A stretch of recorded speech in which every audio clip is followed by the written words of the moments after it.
Hello friends, welcome back everyone, welcome to my channel. तो चलिए एक और प्रैक्टिस सेट लगाते हैं। जो हमने 4100 क्वेश्चनों की सीरीज स्टार्ट कर रखी है, तो उसके 17 पार्ट हो गए थे। ये पार्ट नंबर 18 होगा। इससे पहले अगर किसी ने वो 17 पार्ट ना देखे हों तो यूपी पीसीएस टेस्ट सीरीज के नाम से प्लेलिस्ट बना रखी है, आप वहाँ जाके देख सकते हैं। अगर मेरी आवाज़ किसी को स्लो लगे तो 1.50 या फिर 1.75 पे देखना और 480 पिक्सल पे देखना। तो चलिए स्टार्ट करते हैं। लास्ट वीडियो में हमने यहाँ तक देख लिया था, और जब भी मैंने कहा था ये वीडियो बनेगी तो हम देखेंगे औरंगजेब को, तो इसमें हम औरंगजेब को कंप्लीट करेंगे। तो थोड़ा तीव्र गति से ही चलेंगे। लगभग 60 क्वेश्चन है, तो 60 क्वेश्चन हद मार के 20 मिनट में निपटा देंगे। तो चलिए फ्रेंड्स, पहला ही क्वेश्चन देखिए, आईएएस का पूछा हुआ है। आईएएस का जो मानचित्र वगैरह होता है ना, जो मैप वाले क्वेश्चन पूछ लेते हैं। तो चलिए, नीचे दिए गए मानचित्र में छायांकित क्षेत्र को दर्शाता है। ठीक है, तो मान लो कोई ये भारत का नक्शा होगा। तो भारत का नक्शा ये कह रहा है कि जो छायांकित क्षेत्र है, मतलब कोई शैडो क्षेत्र है, तो ये किस चीज़ को दिखा रहा होगा। मान लो ये भारत का नक्शा है, तो इस आंसर के अकॉर्डिंग आंसर है सी। ठीक है ना, यानी कि शाहजहाँ का साम्राज्य था। तो शाहजहाँ का साम्राज्य हमको ये पता है कि ये मतलब आगरा में भी था। आगरा इधर उत्तर प्रदेश वगैरह में पड़ता है, और दिल्ली पे भी था फ्रेंड्स। तो ये मतलब जहाँ जहाँ शाहजहाँ का साम्राज्य वगैरह होगा, तो उसको भारत के नक्शे में शैडो कर रखा होगा, मतलब हाईलाइट कर रखा होगा। तो इसका साम्राज्य, शाहजहाँ का साम्राज्य दिल्ली पे था, आगरा पे था फ्रेंड्स, याद रख लेना। आगे चलते हैं, ऑप्शन नंबर सी हो जाएगा इसका आंसर। तो देखिए कौन कौन से विदेशी यात्री आए थे और किसके काल में। तो औरंगजेब के काल में कौन कौन से विदेशी यात्री आए थे, तो उनको सही क्रम में लगाना है। तो चलिए देख लीजिए फ्रेंड्स, औरंगजेब के शासनकाल में यूरोपीय यात्री वगैरह कौन कौन से आए थे, तो उनको सही काल में लगाना। तो चलिए देखिए, तो कैप्टन हॉकिंग्स तो आया था किसके, जहांगीर के काल में, यानी कि पहला तो होगा नहीं। तो पहला नहीं होगा, ये नहीं होगा, ये नहीं होगा फ्रेंड्स। और निकोलो कॉन्टी वगैरह, तो निकोलो कॉन्टी किसके काल में आया था, तो ये आया था इबन बतूता वगैरह friend. Niccolo Conti I think Vijayanagar साम्राज्य में आया था। तो इसका आंसर देखते हैं। इसके शासनकाल में आया था बर्नियर, टर्विनियर और मनुची, यानी कि 2 4 5 डिपेंड 2 4 5। मार्कर कुछ ज़्यादा ही पतला हो गया डिपेंड, एक सेकंड रुको, थोड़ा मोटा कर लेते हैं मार्कर को। अब चलते हैं डिपेंड। तो औरंगजेब के शासनकाल में फ्रांसिस बर्नियर आया था, यानी कि 2, टर्विनियर आया था 4, और निकोलो मनुची तो 5। 2 4 5 ऑप्शन नंबर बी में बता रहा है डिपेंड्स। आगे चलिए, मुगल सम्राट औरंगजेब कौन सा वाद्य यंत्र बजाता था। ये ग्रुप सी डी का आज भी एग्जाम में पालतू क्वेश्चन है। तो ये बीना बजाने में A1 क्वालिटी का बंदा था औरंगजेब फ्रेंड्स। औरंगजेब को जिंदा पीर कहा जाता था, ये बीना बजाता था। और क्या कहते हैं, औरंगजेब के शासनकाल में औरंगजेब ने मतलब म्यूजिक पे फ्रेंड, म्यूजिक के ऊपर पूरा बैन लगवा दिया था। मतलब इसको संगीत पसंद नहीं था, ये सिर्फ बीना बजाता था, और म्यूजिक वगैरह को बिल्कुल अपने राजपाट में बंद करा दिया था। इतना याद रखेंगे। और कई बार क्वेश्चन ये पूछ लिया जाता है कि सबसे ज़्यादा हिंदू मनसबदार किसके शासनकाल में थे। तो ये कट्टर हिंदू था, इसने बहुत सारे हमारे मंदिर तोड़वा दिए थे, लेकिन सबसे ज़्यादा इसने हिंदुओं को नौकरी पर रखा था अपने काल में। ठीक है, याद रखेंगे। अगर ये पूछ ले सबसे ज़्यादा किसके काल में थे, तो औरंगजेब के काल में थे 33%। शाहजहाँ के काल में, ठीक है, शाहजहाँ के काल में थे लगभग 24%। और पूछ ले अकबर के काल में कितने परसेंट हिंदू थे, तो ये थे 16%। ठीक है, तीनों याद रखना, तीनों से हज़ारों बार क्वेश्चन बना है। सबसे ज़्यादा और हिंदू, ठीक है, सबसे ज़्यादा हिंदुओं को काम पर लगा रखा था औरंगजेब ने, 33% हिंदू। और शाहजहाँ के काल में 24%, अकबर के काल में 16%। याद रखेंगे इतनी बात। तो चलिए, ये युद्ध दिए हुए हैं 4 के 4, ठीक है ना, इनको सही क्रम में लगाना है। तो देखिए, सबसे पहले हुआ था बहादुरपुर का युद्ध, ठीक है, यानी कि दूसरा। बहादुरपुर के युद्ध के बाद फिर धर्मत की लड़ाई हुई थी, यानी कि पहला। और फिर सामुगल की लड़ाई, यानी कि 4। और फिर लास्ट में हुआ था खजुआ का युद्ध, यानी कि 3। 2143 कहीं पर है, तो 2143 ऑप्शन नंबर डी में बता रहा है यहाँ पर फ्रेंड्स। और ये क्वेश्चन शायद, ये पता नहीं, इससे पहले जो मैंने एक पार्ट कराया है ना, उसमें से 2022 में क्वेश्चन पूछा गया है यूपी पीसीएस में, याद रखना। और ये देखिए, कौन से मुगल बादशाह का 2 बार राज्याभिषेक हुआ था, यानी कि 2 बार सिंहासन पर बैठा था वो, तो वो था औरंगजेब फ्रेंड्स। कई बार क्वेश्चन ये बना है कि 2 बार राज्य सिंहासन पर कौन बैठा था, या फिर 2 बार किसने सत्ता ग्रहण की थी, इनके 2 बार किसका राज्याभिषेक हुआ था, तो ये था औरंगजेब का। अगर ये पूछ ले कि मुग़ल काल में 2 बार शासन किसने किया था, तो शासन किया था हुमायूं ने। फ्रेंड्स, हुमायूं ने 2 बार शासन किया था, याद रखेंगे। और यहाँ पर पूछा 2 बार सिंहासन रोहण कौन हुआ था, औरंगजेब। आगे चलिए, तो ये बीणा बजाता था, कई बार बता दिया। फ्रेंड्स देखिए यहाँ पर निम्नलिखित में से कौन सा एक संगीत वाद्य यंत्र औरंगजेब बजाने में A1 क्वालिटी का था, तो ये वो A1 क्वालिटी का बीणा बजाता था। आगे चलिए, निम्नलिखित में से किसका जन्म राजपूत माँ के गर्भ से हुआ था, तो बताइए किसका जन्म राजपूत की माँ के गर्भ से हुआ था, तो ये हुआ था ऑप्शन नंबर डी, यानी कि औरंगजेब का जन्म राजपूत खानदान में हुआ था और राजपूत खानदान की माँ से। फ्रेंड्स आगे चलिए, किसका 2 बार राज्याभिषेक हुआ है, तो ये मैंने बता दिया ना, औरंगजेब का हुआ है। जिंदा पीर कहते थे औरंगजेब को, ये भी बता दिया। फ्रेंड्स इसीलिए थोड़ा तीव्र गति से चल रहे हैं। अगर किसी को ये लग रहा हो कि सर ये औरंगजेब बता रहे हैं, ये जहांगीर, शाहजहाँ, हुमायूं को तो डिफाइन ही नहीं कर रहे हैं, तो ये सब मैं ऑलरेडी तीनों वीडियो फ्रेंड्स ऑलरेडी मैं पूरी एंसेंट हिस्ट्री जो यूपीएससी की बुक होती है ना, उससे पढ़ा चुका हूँ। थियोरटिकल कॉन्सेप्ट में पूरी थ्योरी पढ़ाई है एंसेंट हिस्ट्री की यूपीएससी वाली बुक से, और फिर सतीश चंद्रा की बुक से पढ़ाई है मध्यकालीन भारत, और बिपिन चंद्रा की बुक से पढ़ाया है एक एक चैप्टर। तो वहाँ पर एक एक चैप्टर की एक एक लाइन का एक एक वर्ड डिफाइन किया हुआ है, इसीलिए मैं थोड़ा तीव्र गति से चल रहा हूँ। और इन पूरे मतलब एंसेंट हिस्ट्री, मेडिवल हिस्ट्री और मध्यकालीन भारत वगैरह सब कुछ करा रखा है। बस आप चैनल की प्लेलिस्ट में जाना, मैराथन नाम की प्लेलिस्ट मिल जाएगी, आप वहाँ पर एमसीक्यू फॉर्म में भी प्रैक्टिस कर सकते हैं। उन तीनों बुकों का निचोड़ करा रखा है, इसीलिए मैं थोड़ा तीव्र गति से चल रहा हूँ। बाकी डिफाइन करने के लिए मैं हुमायूं, शाहजहाँ और ये औरंगजेब वगैरह, तो ये सब हम पीछे पढ़ के आए हैं। फ्रेंड्स अब हम पढ़ रहे हैं औरंगजेब को, तो हमारा फोकस सिर्फ औरंगजेब पर रहेगा। तो ये बता दिया 2 बार राज्य अभिषेक हुआ था, औरंगजेब का जिंदा पीर कहा जाता था औरंगजेब को। फ्रेंड्स औरंगजेब कहाँ है, ऑप्शन नंबर बी। आगे चलिए, औरंगजेब ने आलमगीर की उपाधि कब धारण की थी, ये वेरी वेरी मोस्ट इंपॉर्टेंट है। बता सकता है कोई कब धारण की थी, बताइए बताइए। तो ये की थी 1686 में। फ्रेंड्स 1686 में औरंगजेब ने उपाधि धारण की थी, किसकी, आलमगीर की, जब इसने जीता था बीजापुर को। फ्रेंड्स याद रखेंगे, यहाँ पर पूछा आलमगीर की उपाधि कब धारण की, तो ये 1686 में जब बीजापुर को जीत कर आया था तब। तो यहाँ देखिए, यहाँ पर आ जाएगा 1686। फ्रेंड और ये देखिए औरंगजेब ने बीजापुर को कब जीता था, तो ये 1686 में जीता था। इसी की खुशी में इसने आलमगीर की उपाधि धारण की थी। यहाँ पर प्रिंटिंग मिस्टेक हो गई है फ्रेंड टाइप करने में। आगे चलिए, औरंगजेब ने दक्षिण में किन 2 राज्यों को विजित किया था, तो दक्षिण में इसने जीता था बीजापुर और Golconda. Again very very most important है ये क्वेश्चन। आगे देखिए, इनमें से किसने स्वतंत्र गोलकुंडा राज्य को मुगल साम्राज्य में संयोजित किया था, तो यही बात पूछ रहा है कि गोलकुंडा को किसने मुगल साम्राज्य में मिला लिया था, तो औरंगजेब ने जीता था 1686 में। फ्रेंड्स याद रखना। नेक्स्ट देखिए, निम्नलिखित में से किन 2 राज्यों को औरंगजेब ने दक्कन में जीता था, तो वही बात आ गई है, फिर को क्वेश्चन थोड़ा घुमा के पूछा है, बट आंसर वही है, गोलकुंडा और बीजापुर। आगे चलिए, ये very very most important question है। शाहजहाँ के बल्ख अभियान का उद्देश्य क्या था, तो ये शाहजहाँ का जो बल्ख अभियान, ये बल्ख और बदंखा क्षेत्र, तो ये पढ़ते थे उस टाइम अफगानिस्तान में। तो शाहजहाँ ये सोच रहा था कि मैं ये देखो बल्ख और बदंखा को जीत कर अपने राज्य में मिला लूँ, और यहाँ पर बल्ख और बदंखा में मतलब अपने राज्य में मिला के, और यहाँ पर बल्ख और बदंखा में मतलब कोई अपने राज्य का ही कोई बंदा बिठा दूँ राजा बनाकर, मतलब उसे कठपुतली बनाकर वो मेरे अंडर काम करे। तो देखिए बल्ख अभियान का क्या उद्देश्य था, तो ये देखिए, काबुल की सीमा से सटे बल्ख और बदंखा में एक मित्र शासक को लाना, मतलब इन दोनों राज्यों को जीत लेता और फिर कोई इसका राजपाट होता, तो ये इसके अंडर आ जाता, और यहाँ पर किसी को मित्र शासक को यानी कि अपने किसी घरेलू बंदे को बिठा देता इन राजा बनाकर बल्ख और बदंखा में।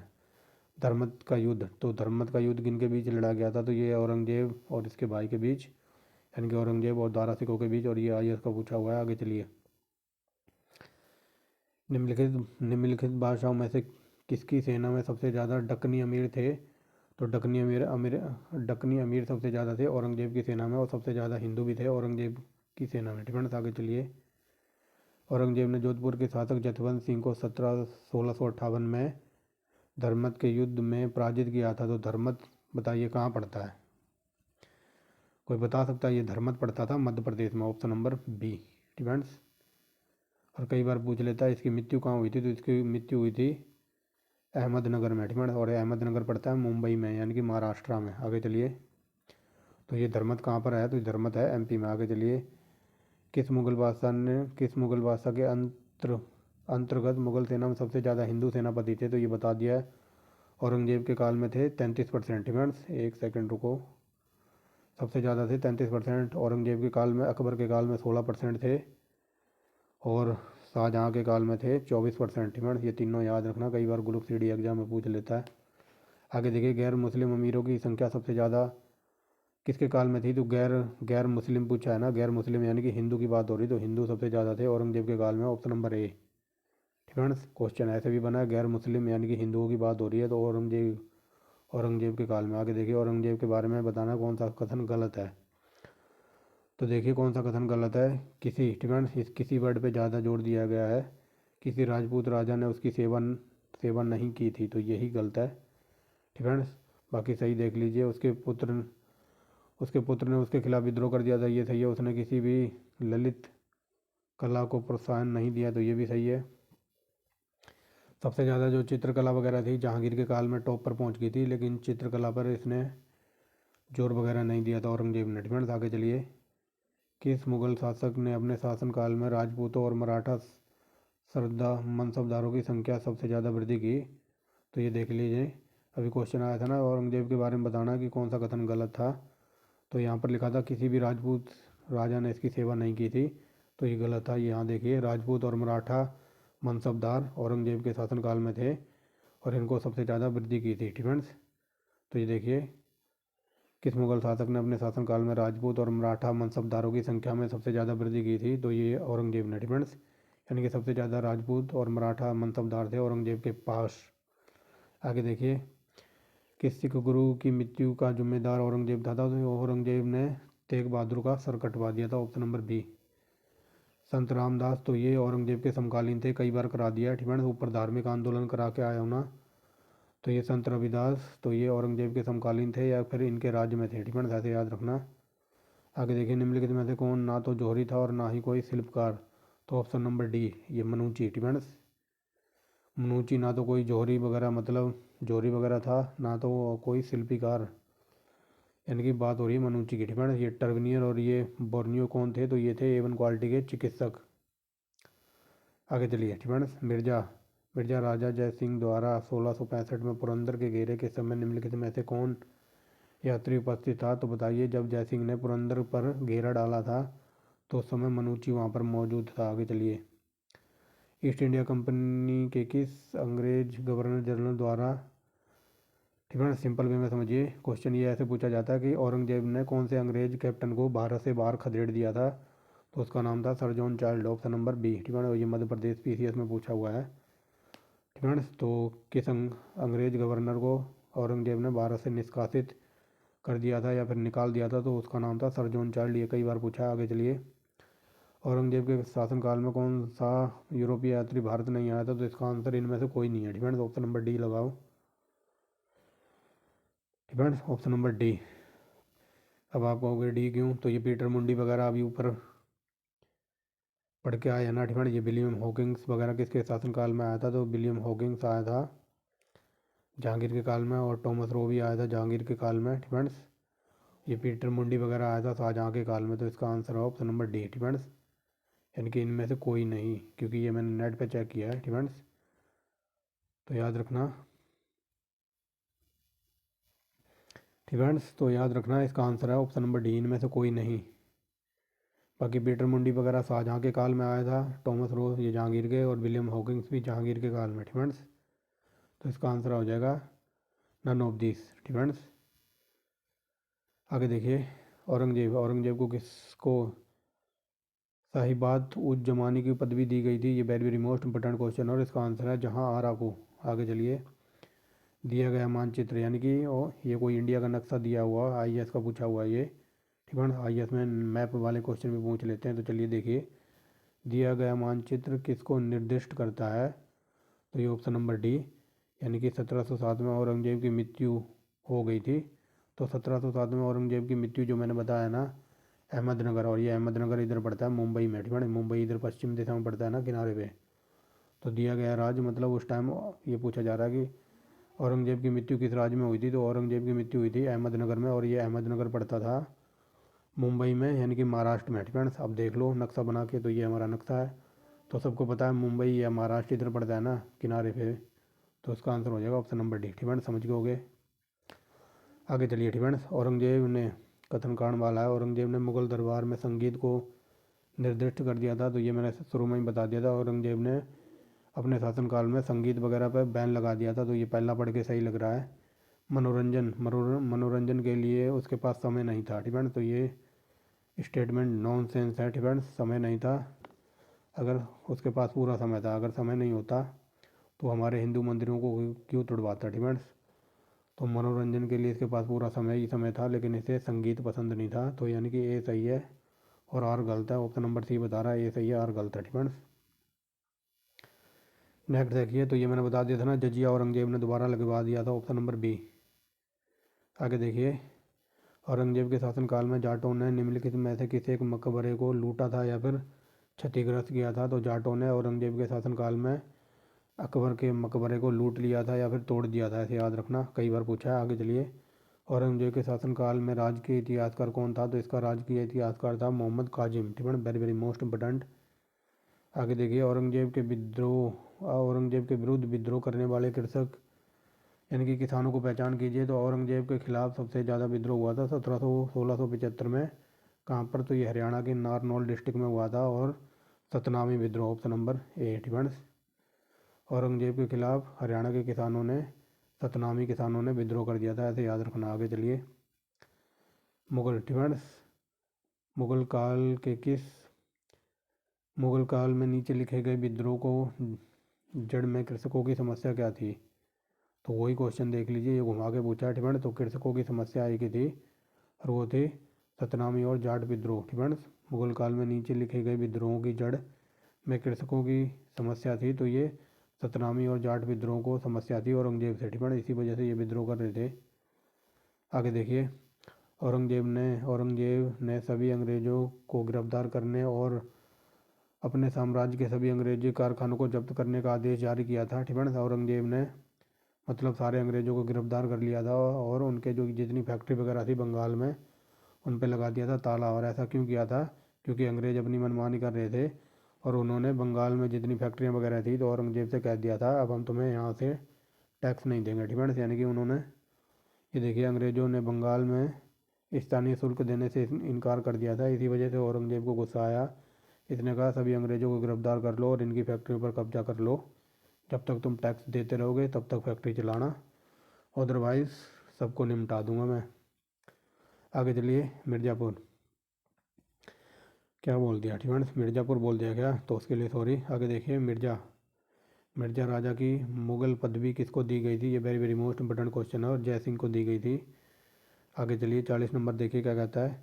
औरंगजेब के समय आमीन संग्रह कौन करता था। तो आमीन संग्रह करता था खराज नाम का अधिकारी। ठीक है, आमीन संग्रह यानी कि आमीन नाम का कोई टैक्स होगा तो वो वसूल करता था। खराज नाम का कोई बंदा लगा रखा होगा इसने। आगे चलिए, औरंगजेब द्वारा चलाए गए जिहाद का क्या अर्थ था। तो ये था ऑप्शन नंबर बी, दारुल इस्लाम। ठीक है, वेरी वेरी मोस्ट इंपॉर्टेंट। आगे चलिए, नादिर शाह का आक्रमण। ठीक है, नादिर शाह का आक्रमण किस मुगल सम्राट के खिलाफ हुआ था। तो ये हुआ था झंडू बाम मोहम्मद शाह रंगीला के खिलाफ। कब हुआ था,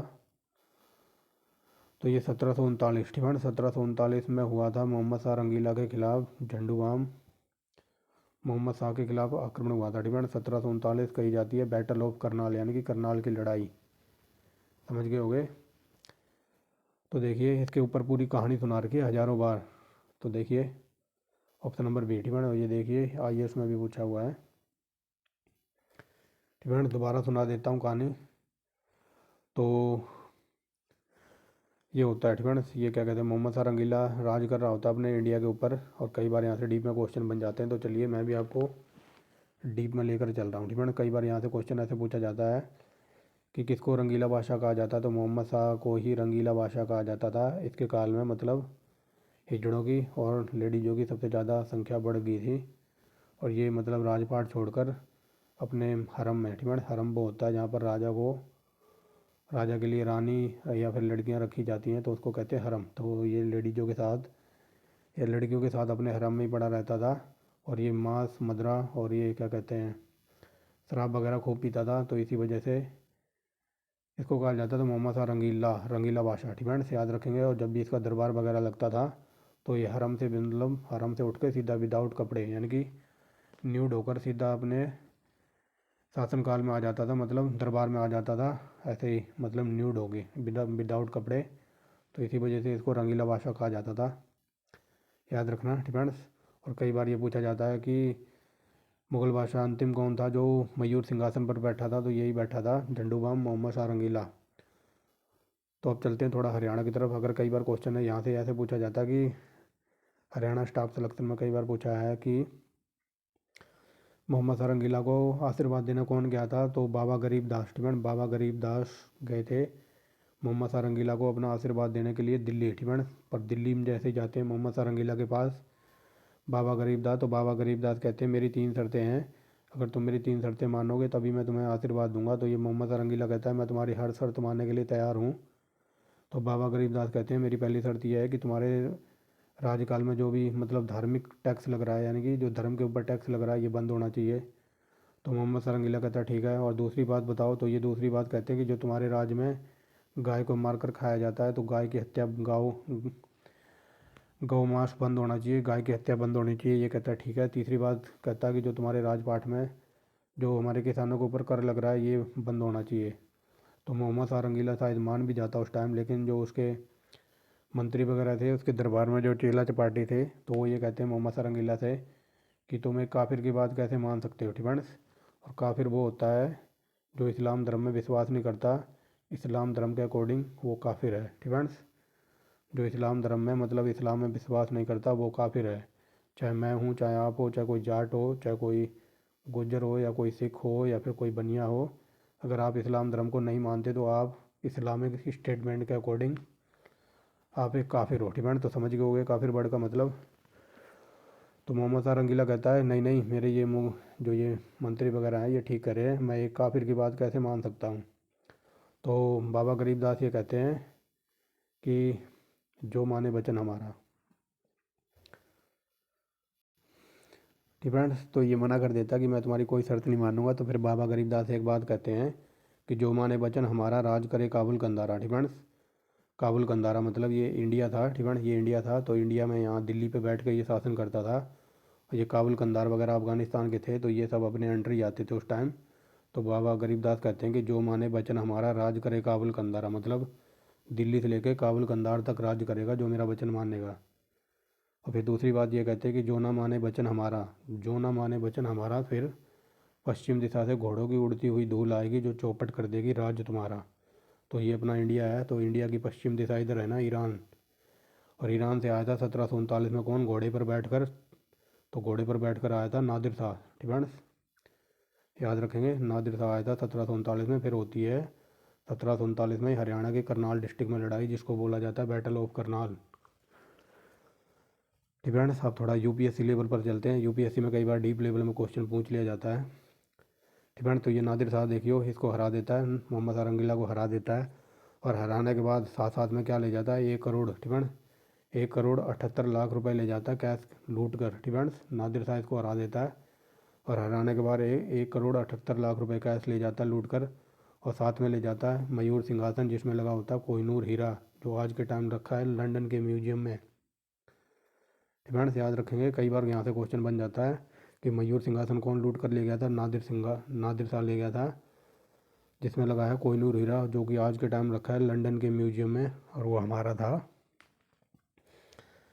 और कई बार डीप में बन जाता है। ठीक है, 1 करोड़ 78 लाख रुपए कैश लूट कर ले गया था, और साथ में ले गया था अच्छी नस्ल के घोड़े। इस मोहम्मद शाह रंगीला को हराकर 1 करोड़ 78 लाख रुपए कैश, और साथ ही ले गया था अच्छी नस्ल के घोड़े, और ले गया था मयूर सिंहासन। और आप लोग कहोगे कि घोड़े क्यों लूट कर ले गया था, क्योंकि आपने देखा होगा 1980 से लेकर 1990 तक की फिल्में देखना, तो उनमें गब्बर सिंह वगैरह का अच्छा रोल दिखाया जाता था गब्बर सिंह की फिल्मों में घोड़ों का। तो सारे युद्ध मोस्ट इंपॉर्टेंट जो युद्ध वगैरह होते थे, तो वो सब लड़े जाते थे घोड़े के ऊपर। तो इसीलिए जो नादिर शाह है, तो ये साथ में अपने घोड़े भी ले गया था अच्छी नस्ल के।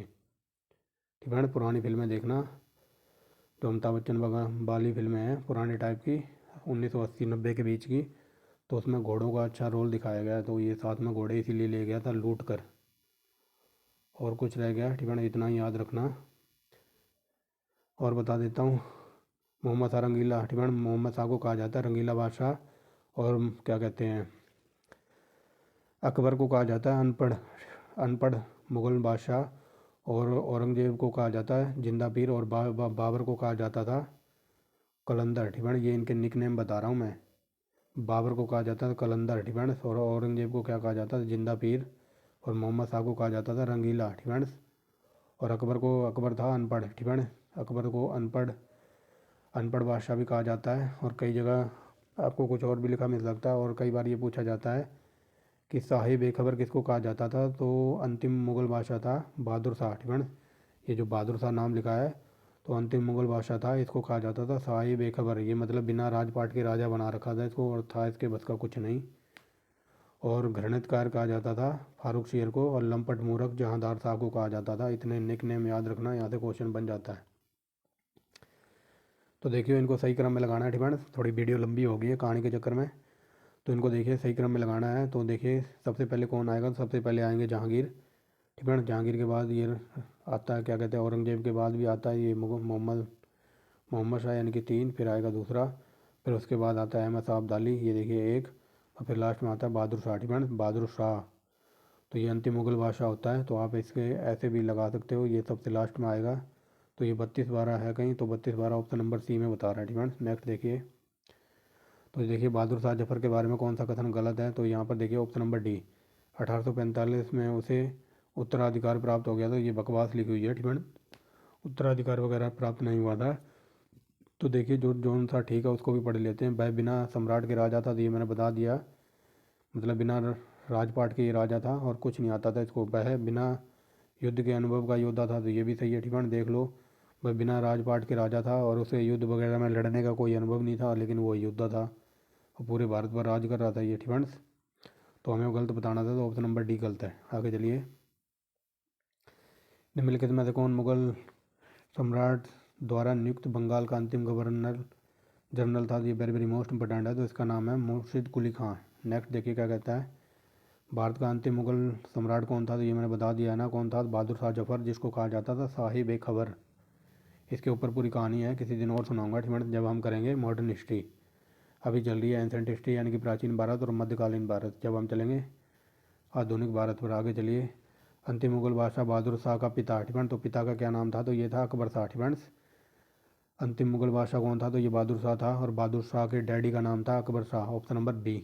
नेक्स्ट देखिए क्या कहता है, कौन मुगल बादशाह खुतबा का प्रारूप प्रवर्तित करना चाहता था लेकिन उलेमा उसका विरोध करते थे। ये very very most important question है। तो ये बहादुर शाह प्रथम था। तो ये खुतबा का प्रारूप में परिवर्तित करना चाहता था, लेकिन उलेमा लोग इसकी वाट लगा देते थे। तो ऑप्शन नंबर सी। आगे चलिए, साहिब ए खबर, तो ये बता दिया है किसको कहा जाता था, ये बहादुर शाह जफ़र को, ठीक है। ऐसे क्वेश्चन जो इनके निक नेम वगैरह है ना, तो इनसे भी पूछ लिया जाता है। साहिब ए खबर बहादुर शाह जफ़र को, बाबर को कहते थे कलंदर, औरंगजेब को कहते थे जिंदा पीर, और क्या कहते हैं जहादार शाह को कहते थे लंपट मूर्ख, और फारूक शेर को कहते थे घृणित कायर। मोहम्मद शाह, ठीक है, मोहम्मद शाह को कहते थे रंगीला। और इसका जो रियल नाम था, इसके बचपन का नाम था रोशन अख्तर, ठीक है, रोशन अख्तर इसके बचपन का नाम था, याद रखेंगे। आगे चलिए, ठीक है, किसके शासनकाल में हिजड़ों और महिलाओं का एक वर्ग का प्रभुत्व था, तो हिजड़ों और महिलाओं के वर्ग का प्रभुत्व था, तो ऑप्शन नंबर 20 अहमद शाह, ठीक है, अहमद शाह के शासनकाल में। आगे देखिए, मुगल सम्राट जहांदार शाह के शासन का समय से अंत कैसे हो गया था, ठीक है। जो ये मुगल शासक था जहांदार शाह, ठीक है, इसको लंपट मूर्ख कहा जाता है। और इसका टाइम से पहले इसको क्यों निपटा दिया था, तो टाइम से पहले इसके शासन का अंत हो गया था, क्योंकि ये जहांदार शाह था और इसके भतीजे ने इसकी खाट खड़ी कर दी थी। तो ऑप्शन नंबर सी में देखिए, एक युद्ध में वह अपने भतीजे से पराजित हुआ था, ठीक है। इसी वजह से जहांदार शाह का शासनकाल उसके टाइम से पहले ही ख़त्म हो गया। आगे चलिए, निम्नलिखित में से कौन अवध का प्रथम नवाब था, तो ऑप्शन नंबर बी सादत खान। ये वेरी वेरी मोस्ट इंपॉर्टेंट है। रोशन अख्तर, तो ये बता दिया है, मोहम्मद शाह झंडूबाम रंगीला का नाम है ये बचपन का, ठीक है। रोशन अख्तर तो ये बताया ना अभी, ठीक है, ऑप्शन नंबर बी। आगे देखिए, औरंगजेब द्वारा साम्राज्य में नियुक्त किए गए मुहस्सिब के कर्तव्यों में निम्नलिखित में से कौन सा एक कर्तव्य अपेक्षाकृत नहीं था। तो ठीक है, सिंपल वे में समझिए। क्वेश्चन ये कह रहा है कि औरंगजेब ने अपने शासनकाल में जो मुहस्सिब नियुक्त किए थे तो उनका कर्तव्य कौन कौन से उनके कर्तव्य थे और उनमें से कौन सा उनका कर्तव्य नहीं था। तो ऑप्शन नंबर बी देखिए, वह नागरिकों की व्यक्तिगत जीवन को नियंत्रित करना और उसमें हस्तक्षेप करना। ठीक है, ये कोई मुहस्सिब का कार्य नहीं था। ठीक है, मुहस्सिब का कर्तव्य वगैरह नहीं था। मान लो आप ही हो, ठीक है, और आपको आपके जो नागरिक हैं, हमारे देश के नागरिक हैं, उनका जो व्यक्तिगत जीवन है, ठीक है, जो हमारे देश की जनता है, ठीक है, हम उनसे कहो कि तुम्हारे जीवन पर हम कंट्रोल करेंगे। मान लो तुम्हें व्हाट्सअप नहीं चलाना, फेसबुक नहीं चलाना, मोबाइल को हाथ ही नहीं लगाना और टाइम टू टाइम रोटी खानी है, कहीं बाहर नहीं जाना, मतलब तुम्हारी आज़ादी को कंट्रोल करना, व्यक्तिगत जीवन को कंट्रोल करना। तो ये ऐसा कोई कार्य नहीं था और ऐसे हम जिंदा भी नहीं रह सकते। तो ऑप्शन नंबर बी, ये कोई कार्य नहीं था। ठीक है, ये हमारी स्वतंत्रता है, ठीक है, जिसको कोई नहीं छीन सकता। आगे चलिए। निम्नलिखित में से शासक ने उर्दू को संरक्षण अपने शासनकाल में उर्दू को संरक्षण दिया था। मोहम्मद शाह, झंडू बाम रंगीला ने। ऑप्शन नंबर डी, ठीक है। आगे चलिए। मोहम्मद शाह द्वारा, ठीक है, निम्नलिखित में से किसने मोहम्मद शाह द्वारा जगत सेठ की उपाधि प्राप्त की थी। तो ये था फतेह चंद, ठीक है। फतेह चंद को जगत सेठ की उपाधि किसने दी थी। तो ये मोहम्मद शाह, झंडू बाम रंगीला ने। आगे चलिए। किस मुगल सम्राट के आदेश पर बंदा सिंह को नियंत्रणा देकर, ठीक है, बंदा सिंह को मतलब कैदी बनाकर उसे मृत्युदंड दिया गया था। तो फारूक शीर के कहने पर, ठीक है। ऑप्शन नंबर डी, सी, ठीक है। ऑप्शन नंबर सी है, मतलब बंदा सिंह को बंदी बनाकर मृत्युदंड का आदेश दिया था फारूक शीर, और इसको कहते हैं घृणित कायर। आगे चलिए। मोहम्मद शाह, ठीक है, ये देखिए, मुगल साम्राज्य में किस भाग को अहमद शाह अब्दाली ने सबसे पहले जीता था। तो ये ऑप्शन नंबर बी, तो ये हरियाणा पंजाब में, ठीक है, हरियाणा पंजाब पहले एक थे और हरियाणा के अंदर एक डिस्ट्रिक्ट पड़ता, करनाल की लड़ाई हुई थी, ठीक है। तो सबसे पहले उसने पंजाब को ही अपने कंट्रोल में किया था, ठीक है, याद रखेंगे। निम्नलिखित में से अवध के किस शासक को मुगल सम्राट का प्रथम वजीर नियुक्त किया गया था। तो ये था option number B, Safdarjung. Next देखिए क्या कहता है। निम्नलिखित में से किस मुगल बादशाह ने अंग्रेजों को उनके व्यापार में मदद करने के लिए महत्वपूर्ण फरमान जारी किया था। तो महत्वपूर्ण फरमान जारी किया था ये घृणितकार फारूक शीर ने, ठीक है, वेरी वेरी मोस्ट इंपॉर्टेंट। तो ये देखिए आ गया ना, रंगीला बादशाह किसको कहते थे। तो ये झंडू बाम मोहम्मद शाह को, ठीक है। इसके ऊपर पूरी कहानी सुना दी है। आज के बाद कभी क्वेश्चन यहाँ से गलत नहीं होगा। आगे देख लिए। मदद मास अनुदानों को किसने पूर्णतः वंशानुगत बना दिया था। तो बताइए, मदद मास को पूरी तरह से वंशानुगत किसने बना दिया था। तो ये बहादुर शाह ने। तो ये इसको तो लगा ही सकते हो, पूरी कहानी सुना दी है। मयूर सिंहासन पर बैठने वाला अंतिम मुगल सम्राट कौन था। तो ये था मोहम्मद शाह झंडू बाम रंगीला, ठीक है। और ये मयूर सिंहासन लूट कर ले गया था 1739 में। क्या लिख दिया इन्होंने, 1739 में नादिर शाह, ठीक है। और साथ ही ले गया था 1,78,00,000 रुपये कैश और साथ में मयूर सिंहासन और घोड़े, ठीक है। तो ये थी आज की वीडियो। लगभग 63 क्वेश्चन थे, ठीक है, जो कि हमने 33 मिनट में निपटा दिए, ठीक है। तो thanks for watching the video. अगर कोई न्यू स्टूडेंट वगैरह देख रहा हो तो आप एक लाइक कर सकते हैं, ठीक है। चैनल को सब्सक्राइब कर सकते हैं ऐसी भी A1 क्वालिटी की वीडियो देखने के लिए और A1 क्वालिटी की तैयारी करने के लिए, क्योंकि 2023 में बहुत सारी वैकेंसियाँ हैं, ठीक है। हरियाणा ग्रुप डी की लगभग 26,000 वैकेंसियाँ हैं, ठीक है। बहुत सारी वैकेंसियाँ हैं UP PCS, हरियाणा PCS वगैरह की। तो thanks for watching the video and wait for next video.